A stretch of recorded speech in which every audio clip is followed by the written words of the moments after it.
Good evening, I am Sabika Sayyad and here are today's headlines. Veteran actor Dharmendra passes away at 89 at his Mumbai residence.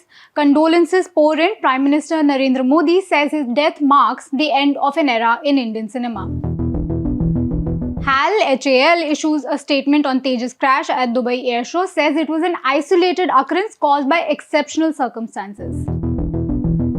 Justice Surya Kant takes oath as the 53rd Chief Justice of India. He will have a tenure for nearly 15 months.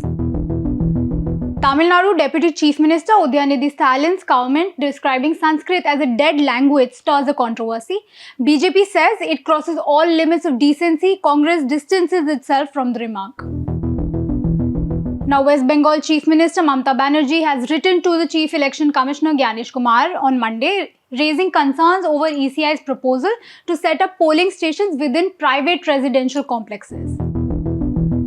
Delhi police arrests 22 people, files FIR after Sunday protest over air pollution near India Gate turned violent and slogans supporting Maoist leader Madhvi Idma were raised. Ayodhya gears up for Dhwajarohan and grand celebrations tomorrow. Prime Minister Narendra Modi is set to visit Ayodhya tomorrow for the flag hoisting ceremony at Ram Janmabhoomi Temple.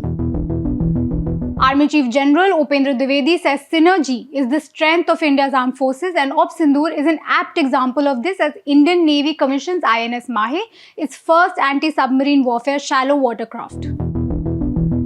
Rabri Devi moves a transfer plea in the IRCTC corruption case. Court likely to hear it tomorrow. Lalu Prasad and Tejasvi Yadav are also accused in the case. Commerce and Industry Minister Piyush Goyal says India and Canada will resume negotiations on the Comprehensive Economic Partnership Agreement, adds that both countries want to double the trade by 2030. India's High Commissioner to Canada tells CBC News that India will act against any individual carrying out illegal actions in Canada if New Delhi is presented with evidence, pointing out that Ottawa has offered no proof linking Indian officials to the killing of Hardeep Singh Nijjar. 3 security personnel killed in a suicide attack at the headquarters of a Pakistani paramilitary force in Peshawar. No group has claimed responsibility for the attack so far. US and Ukraine hold talks over peace plan. Zelensky says he is waiting for a full report from his country's delegation, who are on their way back on the progress of negotiations. Meanwhile, the Kremlin says Putin has discussed the US plan with Turkey's President Erdogan on a phone call.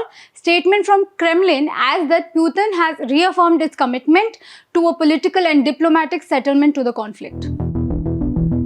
Israel eliminates top Hezbollah commander Haytham Ali Tabatabai in airstrikes in Lebanon's capital Beirut. This is the biggest and most significant strike since the ceasefire brokered by US came into effect. Sudan's army chief rejects a ceasefire proposal by US-led mediators, calling it the worst yet and alleging UAE's involvement in the Quad. 50 of the more than 300 children kidnapped by gunmen from a Catholic school in Nigeria escaped their captors. Schools across several Nigerian states were shut following Friday's mass abduction. As China's spat with Japan escalates and reaches UN, Chinese foreign minister says it was shocking for Japan's leader to send a wrong signal over Taiwan. Shares of Novo Nordisk slump after the company said that the pill version of its diabetes drug Ozempic had failed to slow Alzheimer's progression in late-stage trials.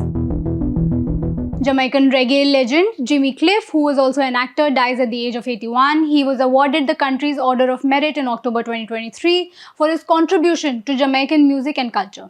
That's all we have for you today. Thanks for tuning in to The Print.